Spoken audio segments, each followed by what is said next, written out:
हमारे चैनल में आपका बहुत बहुत स्वागत है। सभी को मेरा नमस्कार।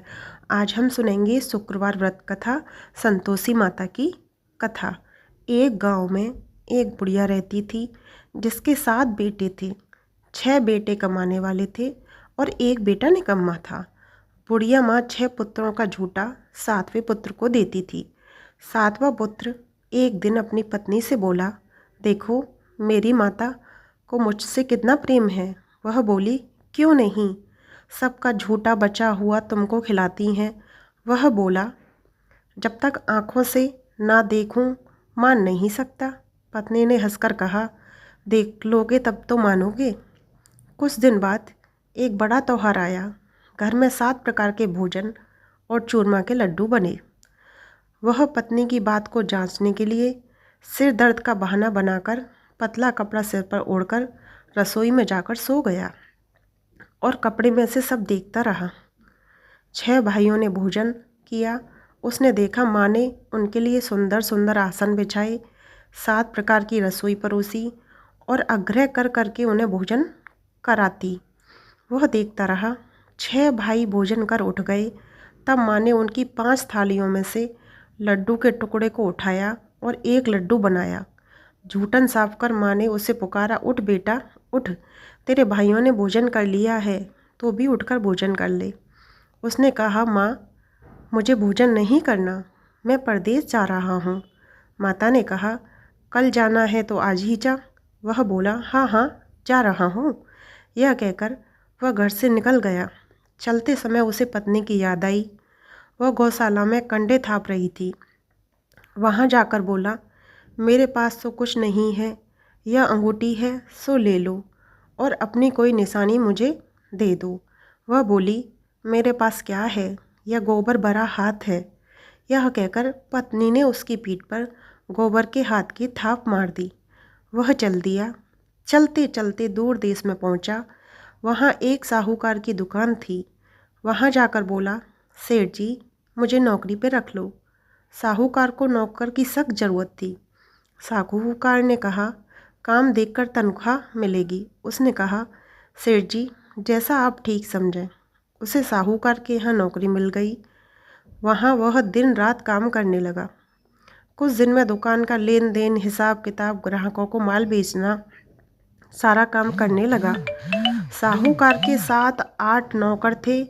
वे सब चक्कर खाने लगे, लेकिन उसने अपनी लगन, परिश्रम और ईमानदारी से सभी को पीछे छोड़ दिया। उसका काम देखकर और 3 महीने में ही उसे मुनाफे में साझीदार बना लिया। परिश्रम करते करते 12 वर्ष में ही वो नगर का नामी सेठ बन गया और सेठ अपना सारा कारोबार उस पर छोड़कर बाहर चला गया। इधर उसकी पत्नी पर क्या बीती वह सुने।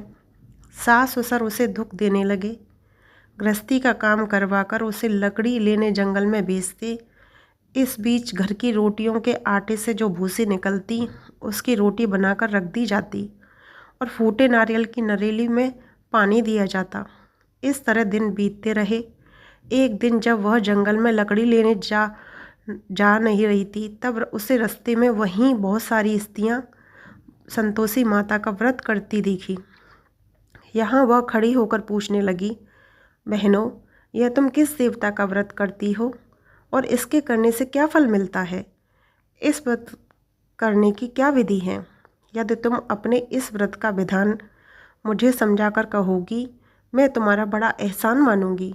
उनमें से एक स्त्री बोली, सुनो, ये संतोषी माता का व्रत है। इसके करने से निर्धनता, दारिद्रता का नाश होता है, लक्ष्मी आती है, मन की चिंताएं दूर होती हैं, मन को प्रसन्नता, शांति मिलती है, निपुति को पुत्र मिलता है, प्रीतम बाहर गया हो तो वह शीघ्र लौट आता है और कुंवारी कन्या को मन पसंद वर मिलता है, चलता मुकदमा खत्म हो जाता है, कलह कलेश की निवृत्ति हो, मुख शांति होती है, घर में धन जमा हो, धन जायदाद का लाभ होता है तथा और भी मन में जो कुछ भी कामना हो सब संतोषी माता की कृपा से पूरी हो जाती हैं। इसमें संदेह नहीं है। वह पूछने लगी, यह व्रत कैसे किया जाता है, यह भी बताओ तो बड़ी कृपा होगी। वह स्त्री कहने लगी, बिना परेशानी श्रद्धा और प्रेम से जितना भी बन सके प्रसाद लेना।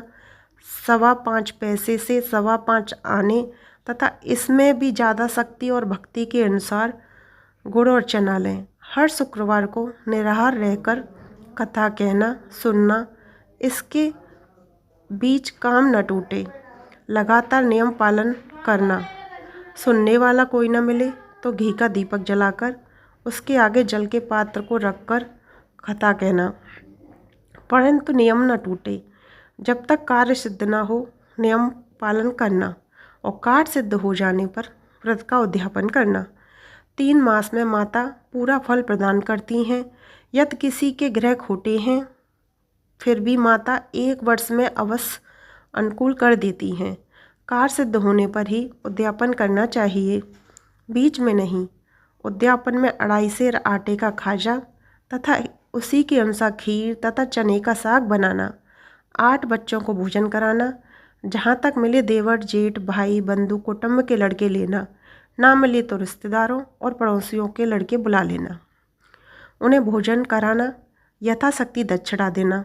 माता का नियम पूरा करना। ध्यान रखना उस दिन घर में कोई खटाई ना खाए। यह सुन वो वहाँ से चल दी। रास्ते में लकड़ी के बोझ को बेच दिया और उन पैसों में गुड़ चना ले माता के व्रत की तैयारी कर आगे चली।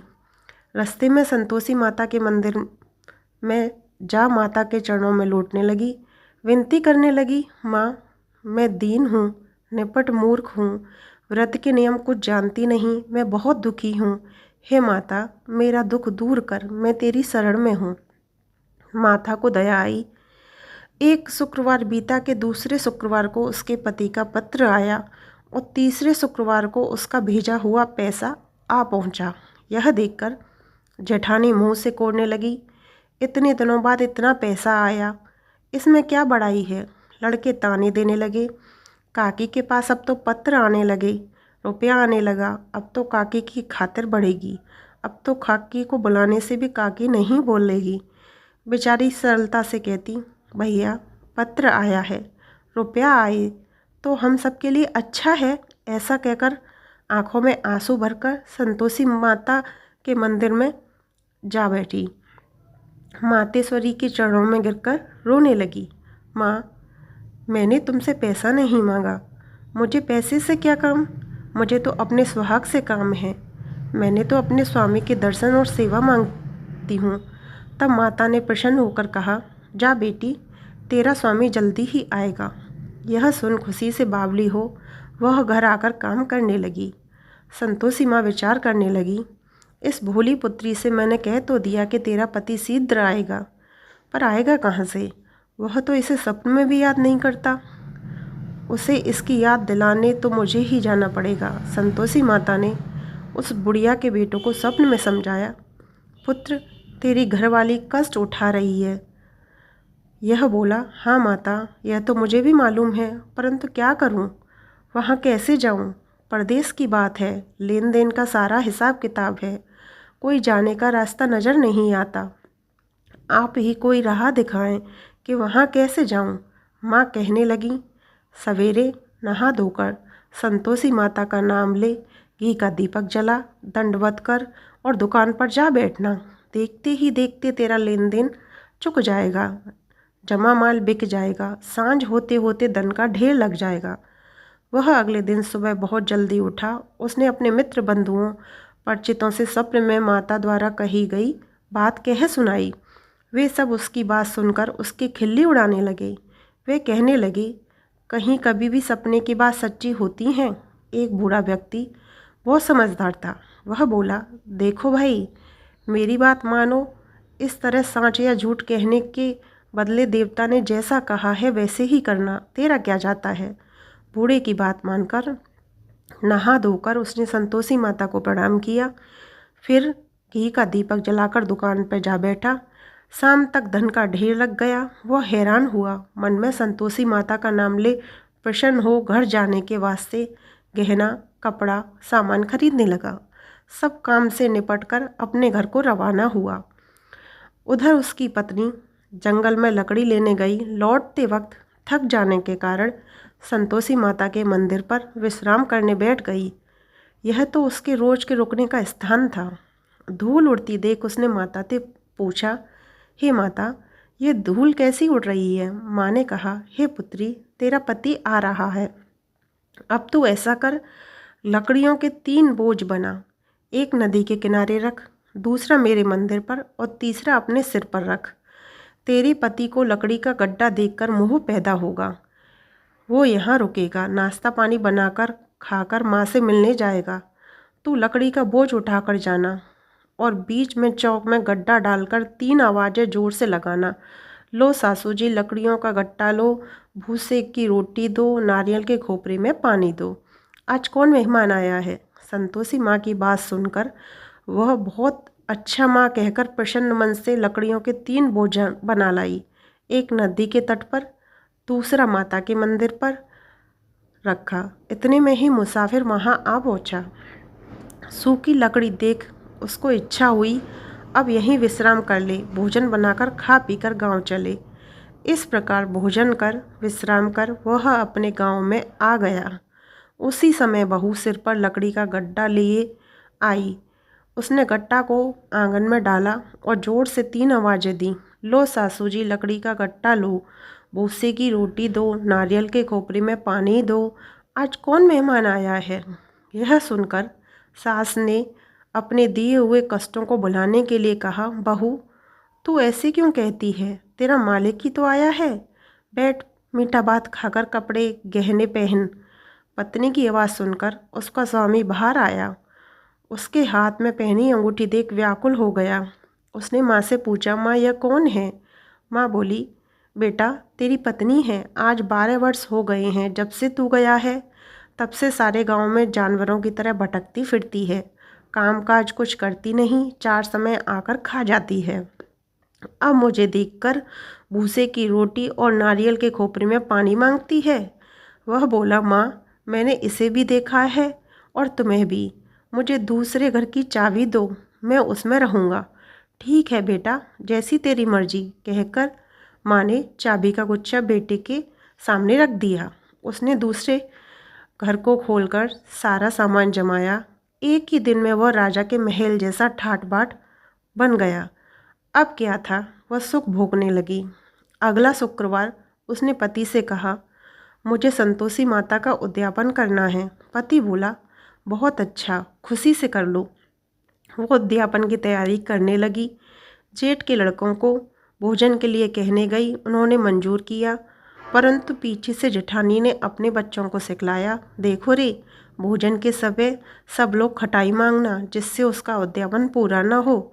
लड़के भोजन करने आए, खीर पेट भरकर खाई, परंतु बात याद आते ही कहने लगे, हमें कुछ खटाई खाने को दो, खीर खाना हमें भाता नहीं है, देखकर अरुचि होती है। लड़के उठ खड़े हुए, बोले, पैसा लाओ। भोली बहू कुछ जानती न थी, उसने उन्हें पैसे दे दिए। लड़कों ने बाजार जाकर उन पैसों से इमली खरीदी और खाई। यह देखकर बहू पर माताजी ने कोप किया। राजा के दूत उसके पति को पकड़ के ले गए। अब सब मालूम हो जाएगा जब जेल की रोटी खाएगा। बहू से ये वचन सहन नहीं हुए। वह संतोषी माता के मंदिर में गई और कहने लगी, माता, तुमने यह क्या किया? हंसकर क्यों रुलाने लगी? माता बोली, पुत्री, तूने मेरा व्रत भंग किया है। इतनी जल्दी सब बातें भुला दी। वह बोली, माता, भूली तो नहीं हूँ, ना कुछ अपराध किया है। मुझे तो लड़कों ने भूल में डाल दिया, मुझे क्षमा करो। माँ बोली, ऐसी भूल भी कहीं होती है? यह बोली, अब कोई भूल नहीं होगी। अब बताओ, मेरे पति कैसे आएंगे? माँ बोली, पुत्री, जा, तेरा पति तुझे रास्ते में ही आता मिलेगा। वह मंदिर से निकलकर बाहर आई तो रास्ते में उसने अपने पति को आते हुए देखा। उसने पूछा, कहाँ गए थे? वह बोला, इतना धन जो कमाया है उसका कर राजा ने मांगा था, वह भरने गया था। वह प्रसन्न होकर बोली, भला हुआ, अब घर चलो।